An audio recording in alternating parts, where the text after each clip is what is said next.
রাখেন এখানে। আসলাম। মা আসছে তো আমি কি করবো? মাথায় তুলে নাচবো? আমি তোমার মাকে মাথায় তুলে নাচতে পারবো না, তুমি নাচো।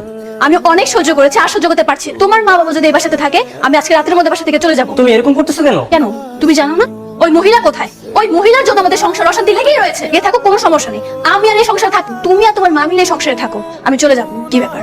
ওই মহিলা সামনে আসছে না কেন? এই মহিলা সামনে আসছে না কেন? সামনে আসেন বলছি। মা তুমি এখানে?